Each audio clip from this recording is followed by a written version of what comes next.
Thanks for joining us here on WFAA Plus. I'm Jason Whiteley at the state capitol. There is a little more than a month left to go here in the legislature before they adjourn for the summer. And we got a rare sit-down interview with someone who may be the Republican MVP, the most valuable player for this legislative session. It's the House Speaker, Dustin Burrows, new to the job this session here. And you might call him the MVP for finally getting school vouchers passed out of the House. We sat down in his private office with him to talk politics, to talk about a number of things, the one bill he is most proud of, and whether the Texas lottery might even survive, whether it's going to be abolished. We covered it a lot. Here's our full conversation. Mr. Speaker, thanks for having us here. Happy to be here. Thank you. We appreciate that. We're closing in on the final month of the legislative session here. Anything that you did not expect in this new position you have? Look, the House is meant for, surprises, which means when things happen, you just kind of go with what it is. But it's been a good session so far. I'm very happy with where things are at. I'm happy with the House's relationship with the Senate, the governor. I think we're on track to have a very good session. A lot of differences this session here, and you've done what your predecessors have not, getting school vouchers passed. How soon could the governor sign this landmark piece of legislation into law? By the end of this week. By the end of the week? By the end of the week. That's a pretty huge deal then to have it done during the session. It is. I mean, we passed some big priority bills. We had our first bill signing today. We're going to have another bill signing, I'm assuming, in the next 2 weeks on school choice, and we're getting big things done for Texans. Let me ask you about DOJ, since that was the one passed today. What kind of cuts should Texans expect from this new DOJ committee, this new DOJ law that passed? So there's going to be cuts, but I think the biggest thing that's going to do is it's going to look at all the regulations that have been passed and are being considered. It's going to make sure that they're done in plain English. It's going to look for redundancies, and it's going to try to minimize the number of regulations. I mean, if you look at the regulatory burden on the average business in Texas, it's too big. And this is designed, Texas DOJ, to streamline that. What do you think they'll find? They're going to find all sorts of things. You look at Texas DOJ and the Texas House already.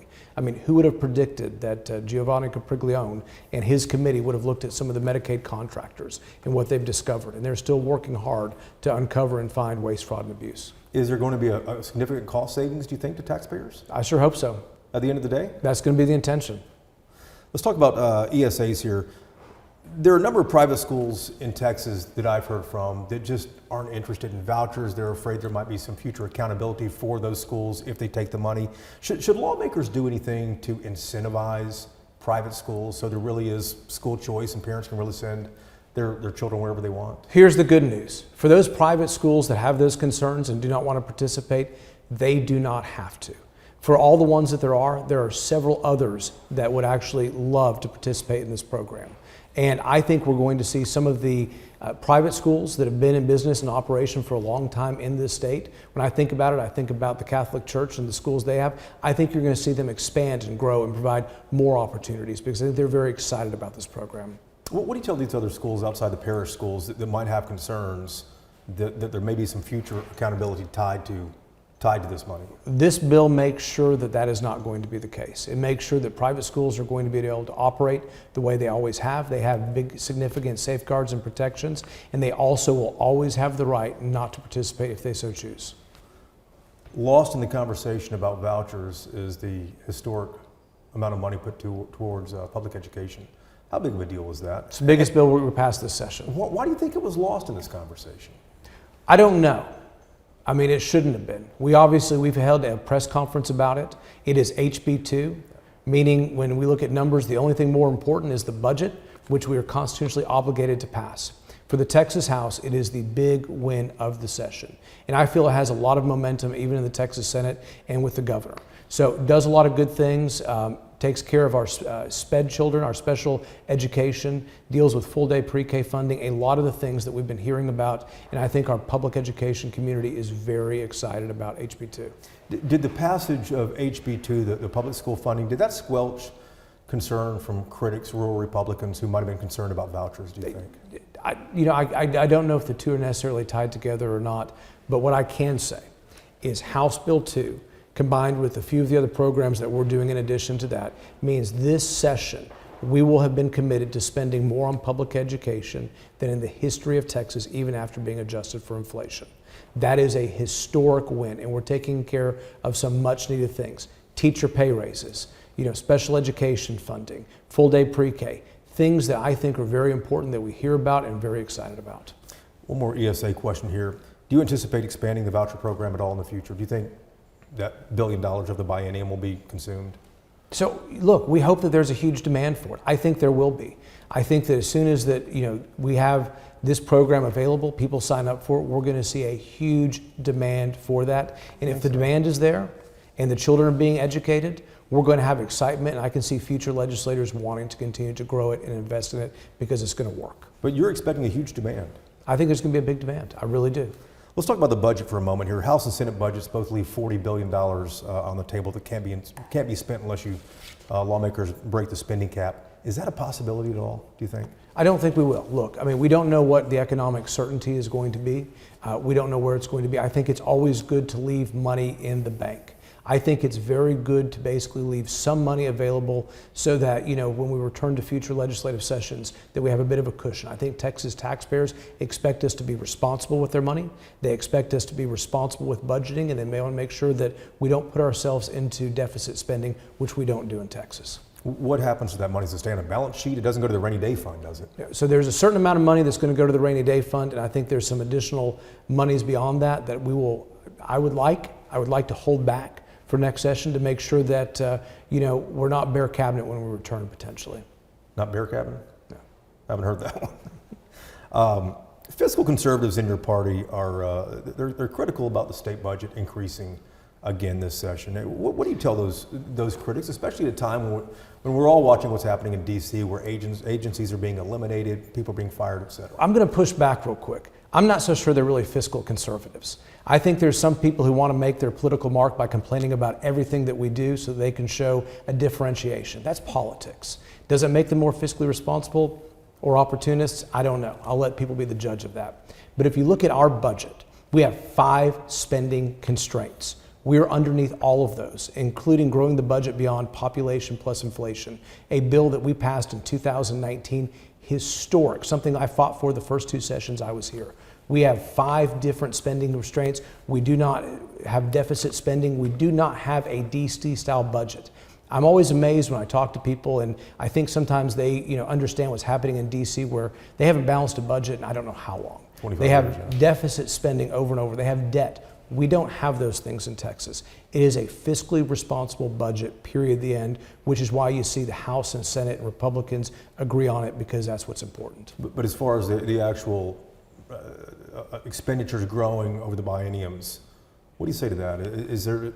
I've heard some people say, listen, the state's growing too, but is there room to reduce overall state spending? $51 billion of the budget is being spent to maintain or continue to drive down property taxes. We're putting money into transportation and roads where it's growing. We're putting money into water, which is very important, and maybe probably not even enough that we're spending at this point in time. If you look at these priorities, I think they're exactly what Texans want and deserve. One other budget question here. Trump administration's following through on its promises to secure the border. The number of illegal crossings, as we've all seen, has gone down to a trickle since President Trump took over here. Why does Texas need to keep spending billions of dollars down there if Trump has fixed the problem? So there are still some things that we're going to continue to need to do, but we're working through it. Very proud that we have a president in the White House, first time in a while, that actually cares about securing the southern border. And with what they're doing and the investment they're making, I'm not so sure we're gonna have to spend everything that we have budgeted for it, because Trump has stepped up. What else does the state still need to do, though, with Trump stepping up? So there's still lots of infrastructure down there that needs to be done. There's still going to be a need for some of our state guard to be down there. There's still going to be some things that we're going to need to do to maintain, what we've already started and what we've been doing. And we also have, some wall that we've continued to build, and we need to finish out what we've started. Let's talk about the lottery for a moment here. The House's budget passed the chamber with 0 funding for the Lottery Commission. And then you guys doubled down on it again with a second non-binding resolution. Is the Texas lottery going away? We're going to have that conversation still. That is, in the next 30 days, there's going to be a real conversation about, are we going to keep it? And if we do, what changes need to be made so that people have confidence that it is a legitimate gaming operation? Should the lottery be abolished? We saw the lottery director resign the other day. The lieutenant governor has plenty of questions. I know you guys do too. Should the lottery be abolished? I'm not there yet. But we're continuing the conversations to basically get a sense of where we need to be on that. How concerned are you with what's going on at the lottery right now? Well, we're concerned enough. You've seen the votes of my members on the Texas House floor. You've seen the headlines. You've seen some of the bills that are being filed to address it. I think that there's a conversation that will play out over the next 30 days, and we'll see where we get to on it. Tell me about your relationship with Lieutenant Governor Dan Patrick, though, because you've done what your predecessors have not. You've cultivated a relationship with him and successfully worked with him to pass some huge Republican legislation, the public school funding, ESAs. What are you doing that your predecessors did not? Well, I can't make comments of where things have went awry or what's not been in the past, but I have respect for the Lieutenant Governor. We don't always agree on things, but there's a lot of common ground that we have. There's a lot of the same worldview that we have. But I'll tell you, it's whether it's business, whether it's politics, whether it's any other relationships, the whole thing is to continue the conversation over and over. And so I think the one thing that he and I are doing well is we're keeping the line of communication open, and we're talking about things as they come up. How often do you talk to him? Frequently. Do you? I mean, weekly, or is it more than that, I guess? It's at least weekly. Okay. A few last questions here, Mr. Speaker. Affordability is becoming a huge problem in Texas, as you likely know. Housing costs, insurance costs, property taxes, which the legislature is addressing here. Should the legislature be doing more to address these specific issues affecting Texans in their wallets and pocketbooks? We're trying to do more, and I think we will do more. If you look at housing affordability, one of the biggest costs in there, one of the biggest hidden costs is time. So if you look at new construction, the time from actually purchasing a piece of land and getting permits and trying to actually get something built, it's too long. It's unnecessary long. And time is money. That's capital that's out there in the marketplace. We're trying to speed up third-party permitting, and we have bills in both chambers to address that. We're looking at other creative ideas to try to make sure housing affordability is there. We have a slew of bills dealing with health insurance costs, trying to figure out whether or not some of these mandates have made them more expensive. So we are looking at these things and trying to figure out what we can do in the state of Texas to make things more affordable. How about property insurance? We've had companies leave the state of Texas. Property insurance, absolutely. And there's a series of bills out there talking about that, looking at that. And we've heard lots of people say it's gone up. There are a number of open seats next year, competitive races for U.S. Senate, Attorney General, Comptroller. Do you plan to make any endorsements at all? Ask me again after session. After session? Do you plan to run for anything else? I do not. Okay. I've heard some chatter, and I don't know how serious it is, but do you expect there to be any special sessions this summer? Obviously, if we get the priorities done, we get the things done for Texas, I'm hopeful we don't have one. I think we're on track not to at this point in time, but we're not going to know until, June 2nd and sine die. And THC is another kind of flashpoint issue that a lot of folks have. Where do you think that's going to end up? I've heard the Lieutenant Governor say, listen, if the House doesn't pass this, we don't get this passed, that he would force a special session. Look, we've had committee hearings on it. I am concerned about many of the products in the marketplace. If you look at some of the Chinese vape and some of the places it's being sold, I think there's bipartisan support for banning a good number of those products. I think there's some products people want to have the conversation about keeping for access. I think that all of that's going to be coming to the floor very soon. The members are going to try to figure out what is the right balance. Total ban, do you think the members would support that? We're going to find out. At the end of the session, how are you going to determine success for your first session as Speaker? Look, I want to make sure that all of the members had an opportunity to represent their districts. I want to make sure all of the members who've come down here to be good representatives of their district are able to say they felt that they were fully heard. They were fully able to advocate for their districts, that they've had legislative success. And it's really going to be about the other members' success that's going to define whether I feel I was successful as Speaker or not. Democrats helped get you elected. You end up passing these behemoths of bills that Republicans really wanted, ESAs, et cetera. At the end of the day, do you think you've redeemed yourself at all with conservative colleagues who had questions early on? I don't think about things in those terms, right? I've been here now for a decade, over a decade. I have friends on both sides of the aisle. I think that they basically have supported me for a great many of reasons. Nobody was disillusioned that, I have a conservative bent in the way I've legislated, the way I have a worldview, but I want to make sure that even if you don't have the same worldview, that you're going to be respected on that House floor. You're going to be able to bring legislation that works and solutions that work, and that you're going to be heard and fully and meaningfully participate. So I think that's what's going to define success. Mr. Speaker, thank you for the time, sir. Thank you. Here in Austin, we also sought out the other side, and we sat down with Jean Wu, state representative from Houston, who leads the House Democrats. And we were curious with him, with Republicans racking up all of these big wins so far in the past couple of months here, what can Democrats point to that they might be able to get to the governor's desk, that might be signed into law? We had a number of questions for him as well. Here's our unedited conversation. Mr. Chairman, good to see you again. We are closing in on the final month of the legislature here. Are Democrats going to have any tangible victories to show that might end up at the governor's desk? Yeah, I mean, look, I think people look at the legislature as just like, oh, we only pass a couple of bills here and there, but like the bulk of our work is the budget, is all these little administrative things here and there, and hundreds of bills here and there. The whole point of Democrats fighting at the beginning, fighting to make sure that we were respected, that we were given like the ability to fight for our communities, was about those things, right? I think because of our minority status, we're not going to have the big bills on the floor, but we have a lot of other bills on the floor. We have a lot of amendments and things that we got into those bigger bills that we don't necessarily talk about. One member upstairs a few moments ago on the floor described this as a defensive session for Democrats. It was a Democrat who said that. Would you agree with that? Sure. I mean, like, I think for the minority party, any session that you're not in the majority is a defensive session. That's just the nature of politics. So it's not a surprising thing at all. At the end of the session, when the gavel drops, sine die, what will Texas Democrats look back on and consider success? I mean, kind of to your point about being defensive thing, I mean, especially as the right is, I mean, the Republican Party is just going off the cliff in how extreme they've become.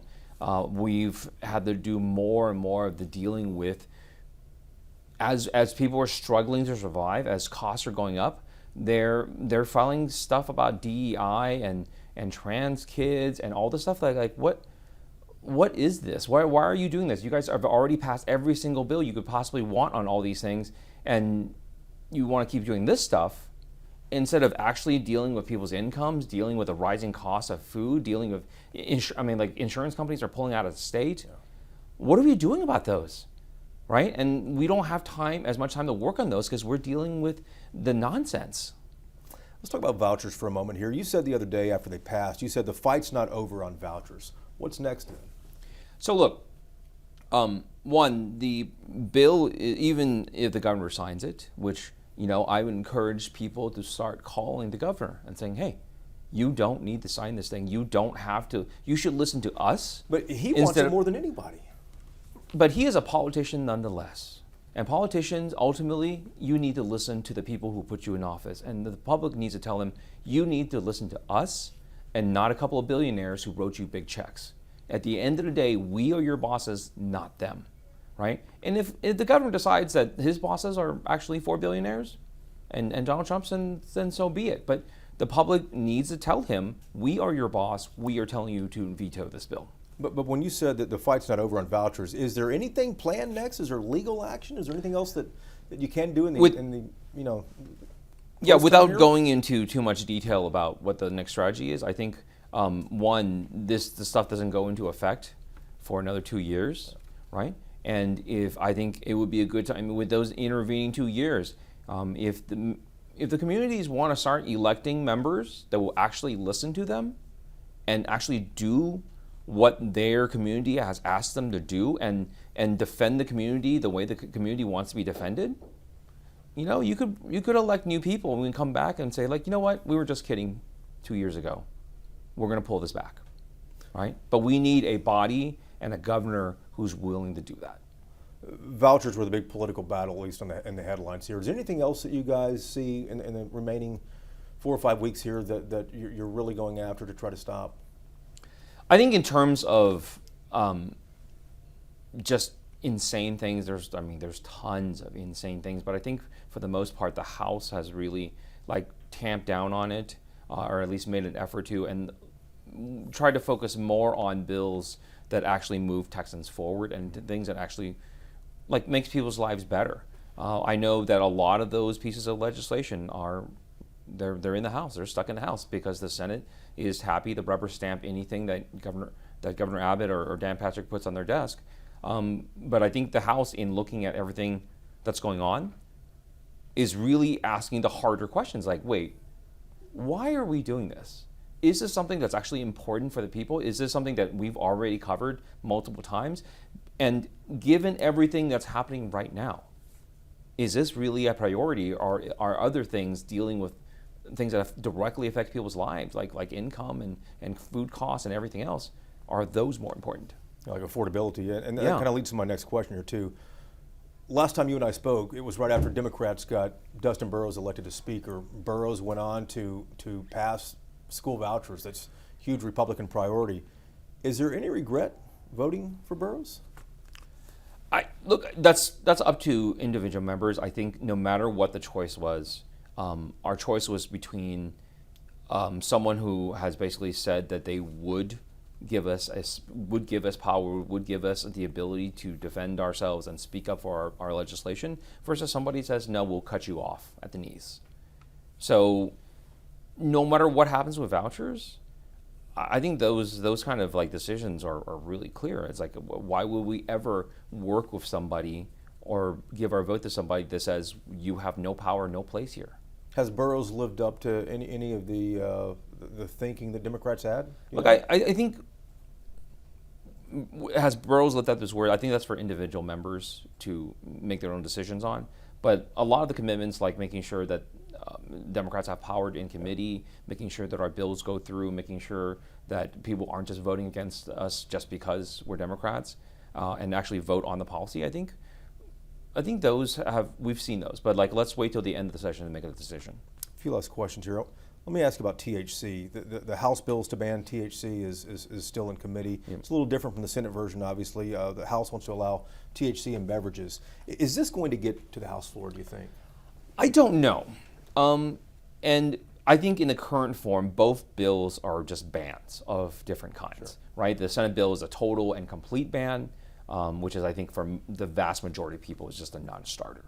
I think for the House bill, essentially is a ban as well. If you're saying that you can only get it in alcoholic beverages, well, not everyone wants alcoholic beverages. That's kind of the point, right? And you can only buy them in certain places. It's a ban. I mean, a ban is a ban, right? It's effectively a ban. I think what people are looking for, what the public has said repeatedly, is like, look, adults like having this. Responsible adults can use this, and it can be safe. It can be a great medicine for people who need it, and for everyone else who just wants to have a good time and not have to chug down like 6 beers. You know, like, why do this? I think what the public wants is a reasonable regulatory system. Neither of these bills in the current form are any sort of reasonable regulation. Lieutenant Governor Patrick's threatening to force a special session if this doesn't pass the House. Do you expect to be back here during the summer for a special session at all? I certainly hope not. I think one of the places where we would come back for a special session, it would not be THC, because again, what would it be? It has to be something that is important and vital to the people of the state of Texas. And I think what we might come back for is dealing with what is happening caused by the instability caused by the Republican tariffs, right? So the tariffs are burning through the country. We've not fully felt the impact of it because we've been living off of stored materials. But what would the state role in that be, do you think? I think there will be large number of job losses, people losing their homes, and I think people will be looking for assistance. The state, I think, is going to have to come in and provide assistance. I think things are going to get really bad. You think so? I think so. Is there talk about that the legislature might have to act later this year? No, and I think that's a real problem. I think most people are not talking about this, but if you listen, look at the dollar valuation. Look at the valuation of the dollar. Look at 20 and 30 years U.S. Treasury bonds. they're dropping like a rock. Everything but gold is. Right? Gold's going up because instability, Sure. right? And more or less, like especially like the bonds, that is a vote on the future of America. If you don't believe that a country will be around in 30 years or 20 years or 10 years, well, you wouldn't buy a 20 or 30-year bond from them. And if you look at the reports from the shipping ports and stuff, shipping traffic is going to go down to zero, which then means that people are there are going to lose their jobs. The rail lines, people are going to lose their jobs. Overland shipping, trucking is going to have massive layoffs, and those will have ripple effects. Walmart gets 60% of its items from China. If those items are now triple the cost or just not available, how do they stay open? If the president backs off on these tariffs, which it looks like he's caving right now, does that change things? I don't think the it damage matters. is done. The damage is already done. I mean, and basically, like everyone else in China and Canada, all said we don't care that you remove the reciprocal tariffs. We're keeping ours in place because you guys seem to change your mind every 3 days. So I don't think it's going to matter. The die has been cast, and we're going to have to live with it. And Texas has escaped these, the 2008 financial crisis. Texas, didn't get hit that bad. Escaped better than most other Exactly. places. And I think that was because of NAFTA, because so much traffic between the United States, Mexico, and Canada goes through Texas. We were buffered from it. But now we're in a trade war with Canada, Mexico, and China, who are our number 1, number 2, and number 3 largest trading partners. China last week said that they are canceling all LNG orders. 2026 elections coming up. What are you hearing that Democrats are focused on? What would you tell them to focus on? I've not heard anything. I think for us, the session is the first priority. Finishing that up. Finishing it up and dealing with the things here. But I don't think my message, honestly, would be any different than what it's been. Is like Democrats are going to focus on the things that people actually care about. We will always defend people being bullied, but our main defense is the defense of the American people, the defense of the middle class, right? And everything that we've done in the last 30 to 40 years has been about slowly eroding the stones that lift up the middle class, right? Public education, healthcare, public infrastructure, strong government, having great government jobs, all those things keep the middle class in the middle class. And all those things that we've now finally realized with the passage of the voucher bill and everything, that those things have been chipped away. And, not to mix metaphors, but we're the frog in the pot, and they've been turning up the temperature real slow. And now people are starting to think, hey, are we in a giant pot that has a fire under it? Middle class voters, though, are voting to the right. Yep, against their own interests. So what do Democrats do then? I think as people have their find out moments, as we're going through this year, and I think 2025 is going to be the year of finding out. Yeah. And really, Americans are going to find out the hard way that elections have consequences, that even inaction or non-voting is voting, and that you get what you vote for, right? And if you vote for policies, you vote for people who push policies that are bad for you, but you feel like they're speaking your language on social issues because they're told you who to hate, well, there are consequences for that.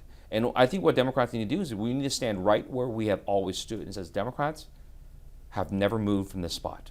We have always been about fighting for the middle class, right? We have always been about education, about healthcare, about jobs, about doing all those things that make life possible in America. That people don't have to scrape and scrimp every single day for every single thing. We want to go back to America where we want to go back to the Homer Simpson America, where you can have a decent job that takes care of a nice house, that if your spouse doesn't want to work, they don't have to work, and you can take care of 3 kids and whatever else. We want to go back to that. We want to go back to an America where Americans get to brag, we are the best. This is your first year leading House Democrats. Do you like the position? Ask me in a few months. At the end of the session? Yeah, sure. Do you have aspirations for higher office? Who doesn't? Mr. Chairman, good to see you again.